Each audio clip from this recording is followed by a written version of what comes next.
Você sabia que o Brasil tem uma ilha escondida no fundo do oceano? Ela não aparece em mapas turísticos. Não tem praias, nem coqueiros, mas pode literalmente mudar o futuro da exploração marítima do país e garantir recursos estratégicos para as próximas gerações. Hoje, você vai conhecer a elevação do Rio Grande, a ilha submersa do Brasil no Atlântico Sul, uma história de geologia, poder e muita tecnologia. Fique até o final para entender como essa montanha submarina pode transformar o Brasil em uma potência de minerais raros e por que outros países estão de olho nela. Vamos começar localizando essa maravilha geológica. A elevação do Rio Grande fica no meio do Oceano Atlântico Sul. Se você traçar uma linha reta a partir da costa do sul do Brasil, vai precisar viajar cerca de 1.500 quilômetros mar adentro para chegar em cima dela. E mesmo assim, você não vai ver nada, porque não é uma ilha visível. É uma gigantesca elevação do fundo oceânico. Pense no fundo do mar como um tapete enorme e relativamente plano. Em alguns pontos, esse tapete se enruga e forma montanhas. A elevação do Rio Grande é uma dessas supermontanhas submarinas. Ela se eleva impressionantes 4.000 metros acima do fundo do oceano ao redor. Para ter uma ideia, é quase metade da altura do Monte Everest. Mesmo com toda essa imponência, ela continua totalmente submersa. Seu topo está a mais ou menos 1.000 metros de profundidade. Em área, ela é maior que muitos estados brasileiros, cobrindo uma extensão comparável à da Espanha. A parte mais intrigante para os cientistas é que, geologicamente, ela faz parte da crosta oceânica, mas tem características muito parecidas com a crosta continental. E é essa dualidade que a torna tão especial e valiosa. Para entender como essa estrutura nasceu, precisamos viajar no tempo, uns bons 140 milhões de anos. Foi nessa época que o supercontinente Gondwana começou a se quebrar, e a América do Sul e a África iniciaram sua lenta separação. O Oceano Atlântico estava nascendo. No meio desse processo, o magma do interior da Terra subia pelas fissuras da crosta recém-formada. Esse magma deu origem a imensas cadeias vulcânicas submarinas. Com o passar de milhões de anos, em alguns pontos, a atividade vulcânica foi tão intensa que o magma se acumulou, tornando a crosta muito mais espessa e, consequentemente, mais alta. A elevação do Rio Grande é um produto direto desse processo. É importante entender, ela não é um pedaço que se soltou do continente e afundou. Ela nasceu no fundo do mar, fruto da atividade vulcânica e tectônica. Houve momentos na história geológica em que partes dela podem até ter ficado bem próximas da superfície, ou quem sabe, até emergido como ilhas vulcânicas. Mas depois, o peso da própria crosta e o resfriamento do material fizeram tudo afundar novamente. Esse movimento lento e gradual é chamado de subsidência tectônica. Nada desaba de uma vez. Tudo afunda milímetro por milímetro ao longo de eras. Então, o que a torna tão diferente? O fundo oceânico comum é feito principalmente de basalto, uma rocha escura e densa. Mas na elevação do Rio Grande, expedições científicas encontraram coisas surpreendentes. Rochas mais claras, minerais que são típicos de crosta continental e estruturas geológicas que lembram antigos continentes. Isso sugere que ela não é só uma montanha submarina comum.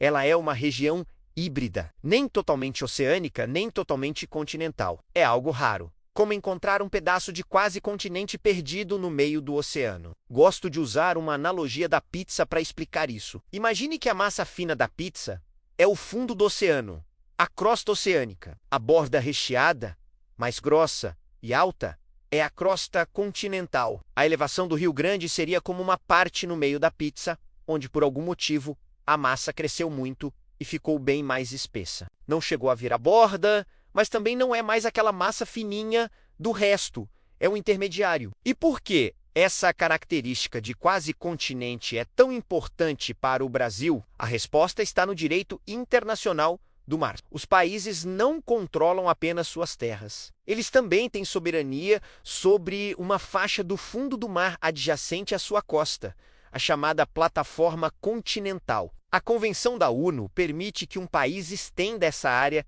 se conseguir provar que uma região submarina mais distante é uma continuação natural do seu território. O Brasil estuda a elevação do Rio Grande há décadas, exatamente por isso. Se a ciência comprovar que ela é uma extensão da plataforma continental brasileira, o país ganha o direito exclusivo sobre a pesquisa científica, a exploração mineral e todo o uso econômico dos recursos daquela vasta área. E isso, meus amigos, é um tesouro de valor incalculável. A disputa aqui não é militar. Outros países observam com atenção, claro, mas a batalha é técnica e científica. O Brasil precisa apresentar mapas detalhados, estudos geológicos e dados que convençam a Comissão da ONU. A decisão final depende de critérios científicos, não de poder político ou militar.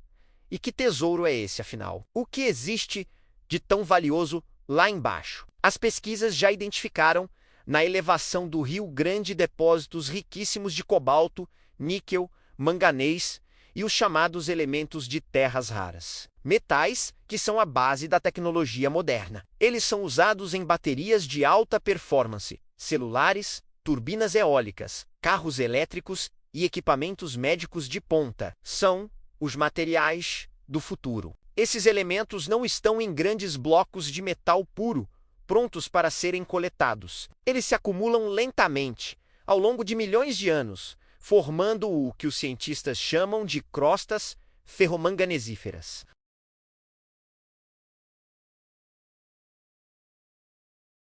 Essas partículas se depositam sobre as superfícies rochosas e, com o tempo, se solidificam, camada por camada. É um processo quase invisível, que leva uma eternidade. Pense numa chaleira antiga.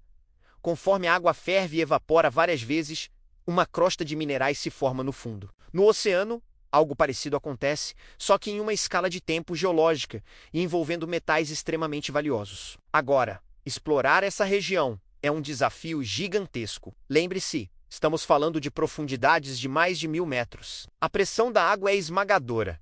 A temperatura é baixíssima, perto de 0 grau, e a escuridão é total. A exploração comercial ainda é inviável com a tecnologia atual. Por isso, a atividade hoje é puramente científica. Robôs submarinos operados remotamente, os ROVs, são usados para coletar amostras. Sensores de alta tecnologia analisam as rochas no local, e navios, laboratório na superfície processam os dados. Além do desafio tecnológico, existe uma enorme preocupação ambiental.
É uma estrutura geológica real, submersa, silenciosa e de uma importância estratégica colossal para o Brasil. Ela nos mostra, de forma clara, que o território de um país não termina na praia. Ele continua, invisível, por centenas de quilômetros no fundo do oceano. E quanto mais entendemos esses processos e esses novos territórios, mais responsáveis podemos ser com o futuro do nosso planeta e do nosso país. O que você acha? O Brasil deve investir pesado para explorar esses recursos ou devemos preservar essa área intocada? Deixe sua opinião aqui nos comentários. E se você gostou de conhecer essa história incrível, não se esqueça de deixar o seu like, se inscrever no canal e ativar o sininho para não perder nossas próximas viagens pelo mundo da ciência. Obrigado por assistir e até a próxima!